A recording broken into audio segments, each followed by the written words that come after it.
நடந்தது எதுவுமே தெரியாம இவர் பேசுனது உண்மைன்னு நம்பிக்கிட்டு நீங்களும் பேசுறீங்க.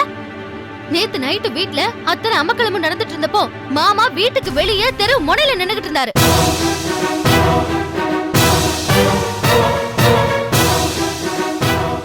அது மட்டும் இல்ல, அந்த அடியாட்களை வீட்டுக்கு கூட்டிட்டு வந்ததே இவர்தான்.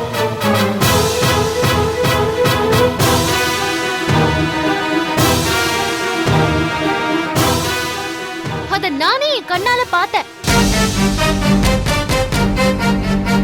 எங்க இல்லன்னு சொல்லுங்க பாப்போம்.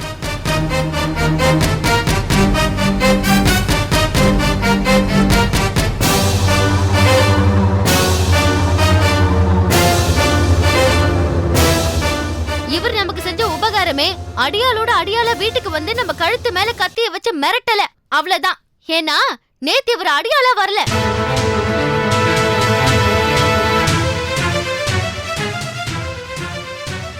அடியாளுங்களோட தலைவரா பாஸா வந்திருந்தாரு.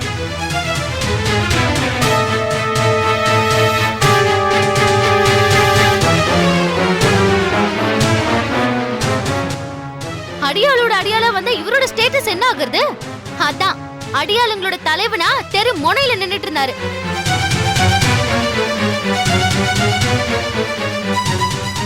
அவங்க வந்தது கூட பரவாயில்லப்பா, ஆனா இந்த பிரச்சனைக்கு இவருக்கும் சம்பந்தமே இல்லாத மாதிரி எப்படி நடிக்கிறாரு பாருங்க.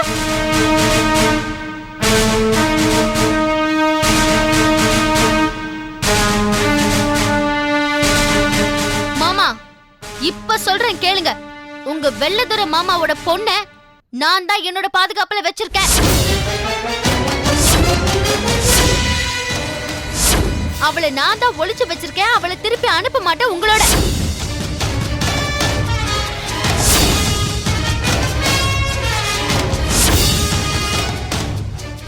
அது மட்டும் இல்ல, அவளுக்கு நான் கல்யாணமே பண்ணி வைக்க போறேன்.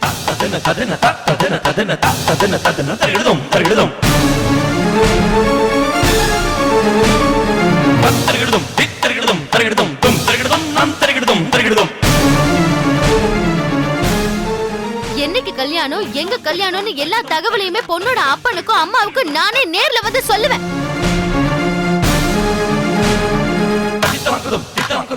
முடிஞ்சா வசதி இருந்தா இந்த கல்யாணத்துக்கு இன்விடேஷன் வச்சு கூட அவங்களை கூப்பிடுவேன்.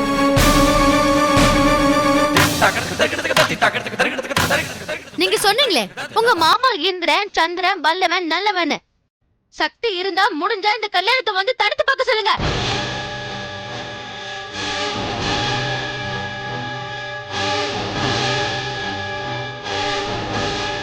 போங்க, போய் இதே உங்க மாமா கிட்ட சொல்லி என்ன செய்ய முடியுமோ செய்ய சொல்லுங்க.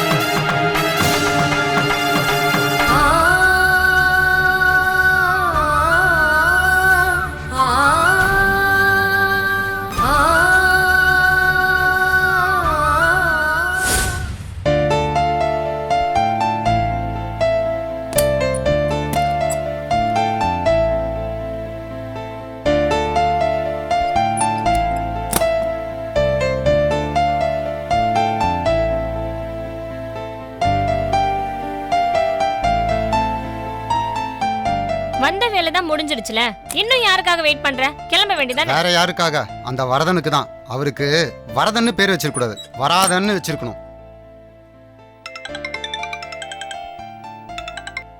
சொல்லுங்க வரதன், எப்போ வருவீங்க? ரிசப்ஷன்ல வெயிட் பண்ணிட்டு இருக்கேன் சார். அங்க என்ன பண்றீங்க? ரூம்குள்ள வாங்க. வந்துட்டாராம். Excuse me sir, may I come in? வாங்க வாங்க, அதான் வந்துட்டீங்களே. Actually I am very sorry sir, வர வழியில என்ன டிராஃபிக் ஜாமா? ஆமா சார். எப்படி அவ்வளோ கரெக்டா கண்டுபிடிச்சிங்க?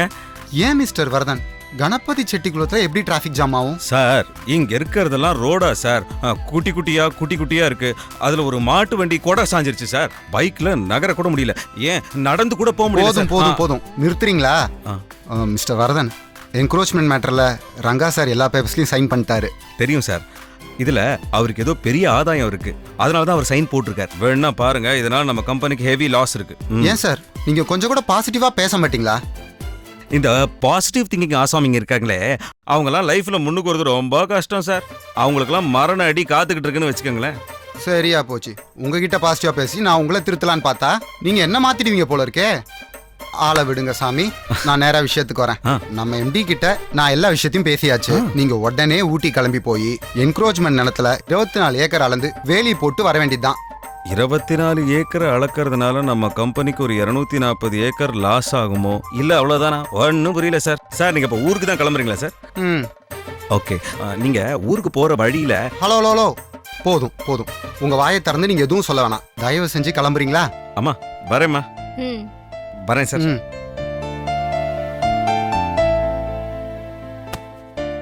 என்ன பிரியா, எல்லாத்தையும் எடுத்து வச்சிட்டியா? எல்லாமே எடுத்து வச்சாச்சு.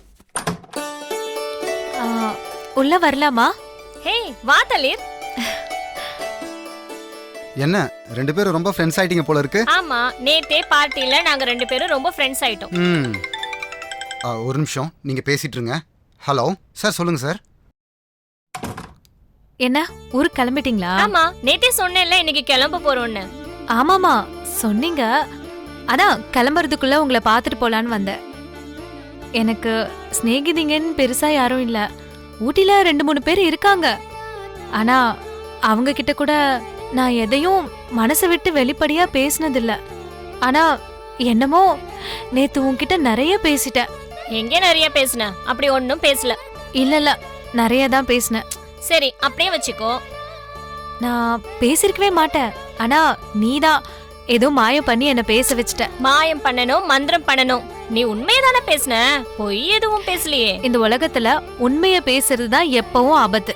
கவலைப்படாத, உனக்கு ஒரு ஆபத்தும் வராது. நான் உன்கிட்ட சொன்னத யார்கிட்டயும் சொல்லிட மாட்டியே? இப்ப நீ என்ன சொல்ற? சொல்லணுங்கிறியா சொல்ல வேணாங்கிறியா? ஐயோ, யார்கிட்டயும் சொல்லிடாத. சரி சொல்லல. அப்போ சத்தியம் பண்ணு. பண்ணு. சரி சத்தியமா யார்கிட்டயும் சொல்லல. அப்பா, இப்பதான் எனக்கு உயிரே வந்துச்சு. ஓ, சத்தியம் வாங்க தான் இப்போ இங்க வந்த. என்ன பார்க்க இல்ல? அப்படிலாம் இல்ல. அப்படிதான். அதுக்கப்புறமா என்னடா பிரியா கிட்ட எல்லாத்தையும் உளறட்டுமேன்னு ராத்திரி பூரா தூக்கமே வரல தெரியுமா? அப்படி ஒண்ணும் நீ உளரலையே, தைரியமா இரு. இல்ல பிரியா, இந்த மானங்கட்ட மனசு கண்டதையும் யோசிக்குது, ஆசைப்படுது. அத மனசுக்குள்ளே வச்சுக்காம ஒளறி வேற தொலைச்சிடுது. நான் தான் உனக்கு சத்தியம் பண்ணிட்டேன்ல. ஆமாமா, நீ சத்தியம் பண்ணிட்டல. சரி, எனக்கு உன் அட்ரஸ் வேணும். ஓ, சென்னை வந்தா எங்களை வந்து பார்க்க போறியா? கண்டிப்பா வரணும். என்ன ஒரு நிமிஷம்.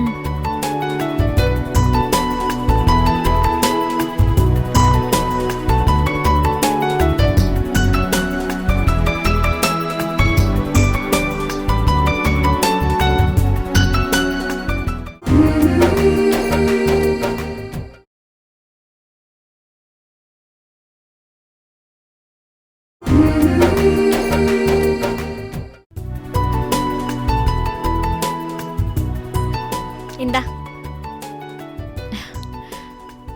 உன்னை பார்க்க வருவனான்னு தெரியல. இங்க குழந்தைய விட்டுட்டு வர முடியுமா?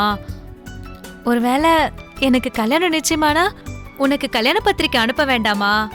அதுக்காக தான் உன் அட்ரஸ கேட்டு வாங்கிக்கிட்டேன். அடடே, கல்யாணமா? யார் கூட? அவர் கூடவா? போ பிரியா, கிண்டல் பண்ணாத. நான் ஒன்னும் உன்னை கிண்டல் பண்ணல. ஏ, நீ ஆசைப்பட்ட மாதிரி உன் கல்யாணம் நடக்காதுன்னு நினைக்கிற?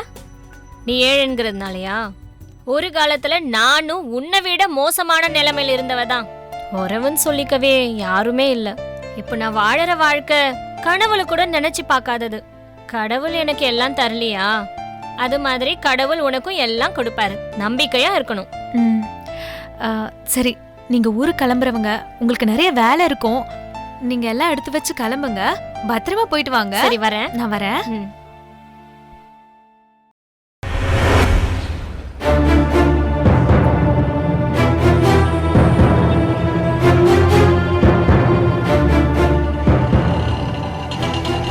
ஆட்டோ அண்ணா வருமா? சரி போ. காயத்ரி, அண்ணானவருக்கு ஒரு ஆட்டோக்காரனும் வரமாட்டேங்கிறான். ஓ, அப்ப நம்ம அண்ணா நகர்ல எங்க வீட்டுக்கு போறோமா? நான் எப்படி காயத்ரி அங்கே வர முடியும்? அம்மா ஆபத்துன்னு ஃபோன் பண்ணி அவசர அவசரமா இங்கே வந்திருக்கோம். அம்மாவுக்கும் அப்பாவுக்கும் என்னாச்சோ ஏதாச்சோன்னு ராத்திரி பூரா பஸ்ல ஒரு பொட்டு தூக்கம் இல்லை எனக்கு. அங்க என்ன நடந்துச்சோன்னு நேரம் எங்க வீட்டுக்கு போனா இல்ல உங்க வீட்டுக்கு வருவானா? என்ன சொல்றீங்க காயத்ரி, ஆட்டோ பிடிச்சு உன்னை உங்க வீட்டுக்கு அனுப்பிடுறேன். அடுத்து இன்னொரு ஆட்டோ பிடிச்சு நான் நேரம் எங்க வீட்டுக்கு போய் இறங்கிடுறேன். நான் ஊர்ல உங்ககிட்ட என்ன சொன்னேன்? என்ன சொன்ன? சென்னைக்கு போனதும் நீங்க உங்க வீட்டுக்கு போறதுனும் நான் எங்க வீட்டுக்கு போறதுனும் ஆளுக்கு ஒரு திசையில போக வேண்டாம். உங்க வீடோ என் வீடோ 2 பேரும் ஒன்னா சேர்ந்து போலான்னு சொன்னேனா இல்லையா? ஆமா சொன்ன. ஆனா இப்போ நீ அண்ணா நகருக்கு போ, நான் அடியாருக்கு போறேங்கறீங்க. காயத்ரி, இப்பதான் நிலைமை தலைகீழா மாறிடுச்சு. என்ன மாறிடுச்சு? எங்க வீட்ல ஏதோ பிரச்சனை. உங்க வீட்ல என்னைக்குதான் பிரச்சனை இல்ல? சரி, உங்க வீட்டு பிரச்சனை அது என்ன பிரச்சனைன்னு அந்த வீட்டு மருமகன் நான் தெரிஞ்சுக்க கூடாதா? அந்த பிரச்சனையை தீர்க்க என்னால உதவிய நான் செய்வேன்ல. எனக்கும் உங்க வீட்டு பிரச்சனைக்கும் எந்த சம்பந்தமும் இல்லன்னு நான் ஒதுங்கிட்டா அது நல்லா வாங்க இருக்கும். நீ தாராளமா உதவி பண்ணு, யாரு வேண்டானது. ஆனா செய்யற உதவியை உங்க வீட்ல இருந்து செய்யி. மறுபடியும் உன் வீடு என் வீடுன்னு பிரிச்சு பேசாதீங்க. சீதைக்கு ராமன் இருக்கிற இடம் தாங்க அயோத்தி. நீங்க எங்க இருக்கீங்களோ அங்கதாங்க நானும் இருக்கணும். அது ஏன் வீடுங்க. இப்ப யாரு அதை இல்லைன்னா நீ நேரா உங்க அப்பா வீட்டுக்கு போ. என் வீட்டுக்கு சாரி, அப்புறமா நம்ம வீட்டுக்கு வா. இல்ல நானே உங்க வீட்டுக்கு வந்து நம்ம வீட்டுக்கு கூட்டு வந்துறேன். ஆக மொத்தம் இப்ப என் கூட வரமாட்டீங்க. ஆரம்பத்துல இருந்து நான் அதை தானே சொல்லிக்கிட்டு இருக்கேன். இப்ப நான் உங்களோட வரதுல உங்களுக்கு என்னங்க பிரச்சனை? என்ன பிரச்சனையா? என்ன காயத்ரி, ஒண்ணுமே தெரியாத மாதிரி பேசுற? எனக்கு ஒண்ணு தெரியாதுங்க. என்ன பிரச்சனை நீங்களே சொல்லுங்க. சென்னையில நீ உங்க வீட்ல இருக்க, நான் வேலை விஷயமா ஹைதராபாத் போயிருக்கேன். இப்ப நாம 2 பேரும் ஒன்னா ஜோடியா எப்படி நம்ம வீட்டுக்கு போக முடியும்? போனா என்ன? போனா நாம இப்படி பொய் சொல்லி ஏமாத்திட்டு ஒன்னா வெளியூர் போயிருக்கோம்னு அம்மாவுக்கு தெரிஞ்சிடாதா? தெரியட்டுமே, இப்ப அதுக்கு என்ன? ஐயோ காயத்ரி, வேற வேணையே வேணாம், எரிமலை வெடிச்சிடும். பாத்தீங்களா, மறுபடியும் உங்க அம்மாவுக்கு பயப்பட ஆரம்பிச்சிட்டீங்க. உங்களோட வீரம் தைரியம் எல்லாமே கணபதி செட்டி குலத்தோடயே போயிடுச்சு இல்ல? காயத்ரி, அம்மா கிட்ட தெளிவா பேசி எல்லா பிரச்சனையும் சரி பண்ணிடணும் தான் நான் நினைக்கிறேன். ஆனா இப்ப நிலைமை அங்க சரியில்லையே. எங்க வீட்ல வேற ஏதோ பெரிய பிரச்சனை. ஏற்கனவே இருக்கிற பிரச்சனையோட இது வேற. நம்ம பிரச்சனையை மிக்ஸ் பண்ணி ஏன் டென்ஷன் ஏத்தணும்? ஏற்கனவே அழுது புலம்பிக்கிட்டு இருக்க அம்மா நான் ஹைதராபாத் போல உன் கூட சேர்ந்து ஹனிமூன் வந்திருக்கேன்னு தெரிஞ்சது, எங்க அம்மாவோட நிலைமையை யோசிச்சு பாரு. கத்தி கூப்பாடு போட்டுருவாங்க. அப்புறம் அவங்க உடம்புக்கு ஏதாவது ஆயிடுச்சுன்னா சிக்கலை அதிகரிக்க வேணாம் காயத்ரி. இந்த பிரச்சனை சரியாகட்டும், அப்புறம் கணபதி செட்டி குலத்துல சொன்ன மாதிரி நான் வீரமா தைரியமா நடந்துக்கிறேன். எனக்கு துளி கூட உங்க மேல நம்பிக்கை இல்லைங்க. எனக்கு உங்க மேல இருந்த கொஞ்ச நெஞ்ச நம்பிக்கையும் அடியோட சுத்தமா போயிடுச்சுங்க. என் எதிர்காலத்தை நினைச்சா எனக்கு ரொம்ப பயமா இருக்குங்க. அந்த கடவுள் தான் என்னை காப்பாத்தணும். ஆட்டோ காயத்ரி, காயத்ரி,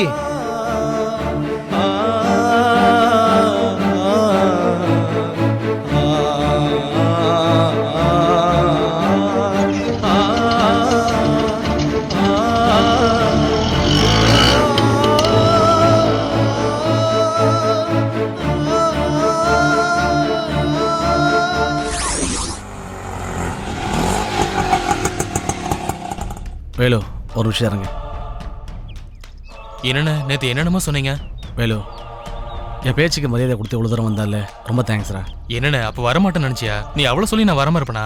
சரி, வளர்ற விஷயத்தை சொல்லிட்டியா? இன்னும் சொல்லண்ணே. சொன்னா பயந்துருவான்னு ஊரில் பூரணி அக்காவுக்கு பிரச்சனைன்னு மட்டும்தான் சொன்னேன். என்ன ஏதுன்னு விவரம் தெரியாதுண்ணே. உள்டாண்ண பயப்படுற அளவுக்கு அப்படின்னு பெரிய விஷயம். நீயே சொல்லிடு வேலு. ஒரு காதல் ஜோடி வீட்டு விட்டு வந்துருச்சு வளரு. இப்போ அக்கா கஸ்டடியில் தான் இருக்காங்க. இது வழக்கமா நடக்கிற கதை தானே. இதுல என்ன சஸ்பென்ஸ்? எதுக்கு இது என்கிட்ட இருந்து மறைக்கணும்? ஓடி வந்திருக்கிற பொண்ணு யாருங்கிறது தான் சஸ்பென்ஸே. கேட்டா நீயே ஷாக் ஆயிடுவே. யாரு? உங்க மாமா வெள்ளதுரையோட பொண்ணு ஹேமா. ஹேமாவா? ஆமா, ஹேமா யாரோ ஒரு பையனை லவ் பண்ணிட்டு இருந்தா.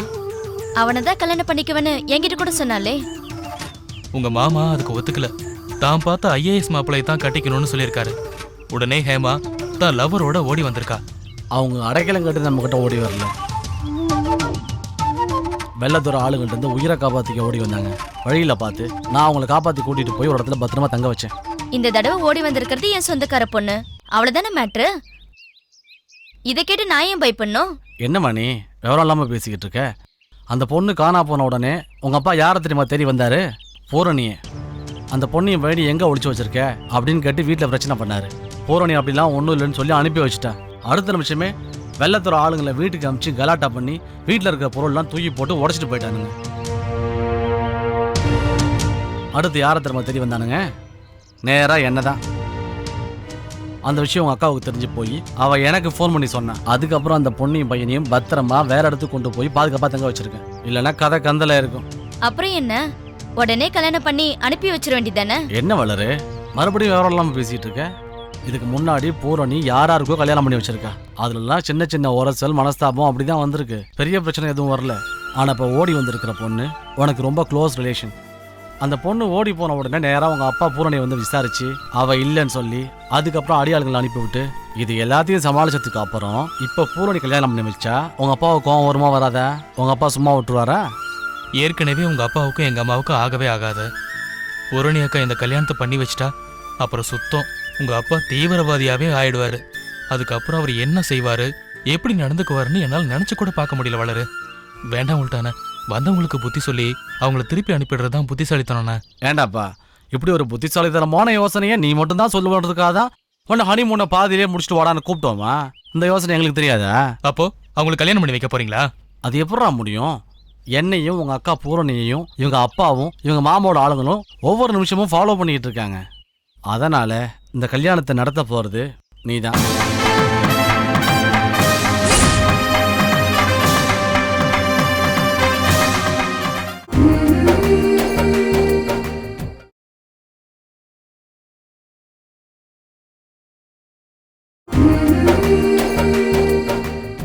அதனால இந்த கல்யாணத்தை நடத்த போறது நீதான்.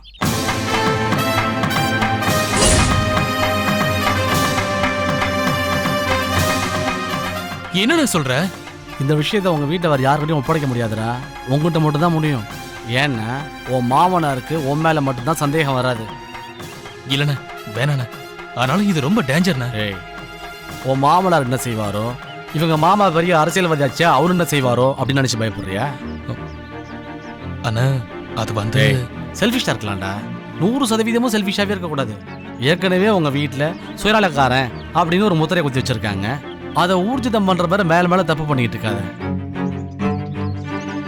அதனால உங்க அக்காவுக்கு நல்ல தம்பியா நீ தான் இந்த கல்யாணத்தை நடத்தி வைக்கிற. ஓகேவா? ஆமா மாமா, கட்டாய கல்யாணமா பண்ணி வைக்க சொல்றாங்க. காதலிச்சவங்களுக்கு கல்யாணம் பண்ணி வச்சா ரொம்ப புண்ணியம் மாமா. அந்த ஜோடிங்க நல்லா இருங்கன்னு நம்மள வாழ்த்துவாங்க. அவங்க ஆசீர்வாதத்தால எதிர்காலத்துல நம்ம குழந்தைங்களும் நல்லா இருக்கும்.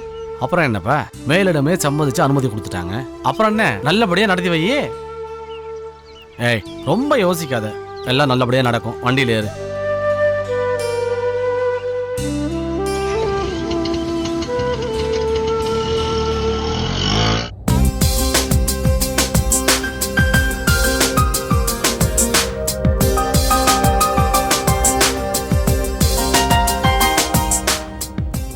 ஐயப்பா, இந்த ஹனிமூன் ட்ரிப்ப ரியலி நான் ரொம்ப என்ஜாய் பண்ணேன்.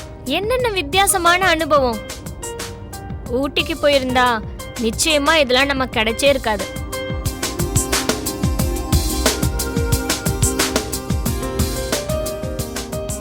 ஐயப்பா, வழக்கமா லொடலொடன்னு பேசிட்டே வருவேன். என்ன பலமான யோசனை? டெஃபினட்டா இது வித்தியாசமான ட்ரிப் தான் பிரியா. மிஸ்டர் ரங்கா சார் ரொம்ப அபூர்வமான ஆச்சரியமான மனிதர். அவரை சந்திச்சது, அவரோட துக்கத்திலையும் சந்தோஷத்திலையும் நம்ம பங்கெடுத்துக்கிட்டது எல்லாமே ஒரு கனவு மாதிரி இருக்கு. என் மைண்ட்ல இப்போ ரங்கா சார் தான் இருக்காரு. என் மைண்ட்ல தளிரும் அந்த பூக்குட்டி குழந்தையும் தான் இருக்காங்க. ஏன் அந்த மேனேஜர் செழினை மட்டும் விட்டுட்ட? ரங்கா சார்னா அதுல அவங்க எல்லாருமே அடக்கம் தானே. சான்ஸே இல்லை. ரங்கா சார் என்ன மனுஷன்ல. He is really great. விட்டா அவருக்கு ரசிகர் மன்றமே ஆரம்பிச்சிருவ போல. தாராளமா ஆரம்பிக்கலாம். இவர மாதிரி நல்ல மனுஷங்களுக்கு ரசிகர் மன்றம் ஆரம்பிக்கிறது ஒன்றும் தப்பு இல்லையே. அப்படின்னா ரங்கா சார் ரசிகர் மன்றத்துல என்னையும் சேர்த்துக்கோ. பிரியா, நான் சீரியஸா பேசிட்டு இருக்கேன். நான் மட்டும் என்ன காமெடியாவா பேசிட்டு இருக்கேன்? பிரியா, நான் இங்க கவலையாவும் டென்ஷனாவும் வந்தேன். ஆனா இப்ப ஹாயா சந்தோஷமா போயிட்டு இருக்கேன். பின்ன ஹனிமூன் கொண்டாடின சந்தோஷம் இருக்கத்தானே செய்யும். Priya, be serious. நான் இங்க எதுக்கு வந்தேன்? ஆபீஸ்ல எனக்கு கொடுத்த கஷ்டமான டாஸ்கை முடிக்க தானே. இப்போ அது முடிஞ்சிருச்சு. எம்டி உனக்கு ப்ராமிஸ் பண்ண மாதிரி நம்மள ஊட்டி ஹனிமூனுக்கு அனுப்பி வைக்க போறாரு. Ayyappa I am sorry. எனக்கு இப்போ மறுபடியும் ஆஃபீஸில் லீவ் தர மாட்டாங்க. அதனால ஊட்டி ப்ரோக்ராமை போஸ்ட்போன் பண்ணிடுறியா? பிரியா ஊட்டி விடு, என் வீட்டு பிரச்சனைக்கு வா. நீங்க கணபதி செடிக்குள்ள வந்ததும் நீ என்ன சொன்ன? என்ன சொன்ன? நீங்க Vinayagam brothers all are selfish, Poorni அக்கா கல்யாணத்தை பத்தி முன்ன பேசவாது செஞ்சீங்க. இப்ப அதுவும் இல்லைன்னு சொன்னியா இல்லையா? ஆமா சொன்னேன். அதுக்கு நான் என்ன சொன்னேன்? மத்தவங்கள விடு, பூர்ணி அக்காக்கு கல்யாணம் முடிச்சு வைக்க நானாச்சின்னு உங்ககிட்ட சவால் விட்டனா இல்லையா? நீ வாய் சொல்வீரன், சவால் தான் உனக்கு சக்கரை பொங்கலாச்சே. இந்த தடவை நான் சவாலை முடிச்சு சாதிச்சு காட்ட போறேன். அக்காவோட கல்யாணம் ஓவர். அக்காக்கு மாப்பிள்ளை பார்த்துட்டேன். ஊருக்கு போனதும் பேச வேண்டியதுதான், முடிக்க வேண்டியதுதான். ஆமாம் பிரியா, அக்காக்கு பொருத்தமான மாப்பிள்ளை மிஸ்டர் ரங்கா சார் தான்.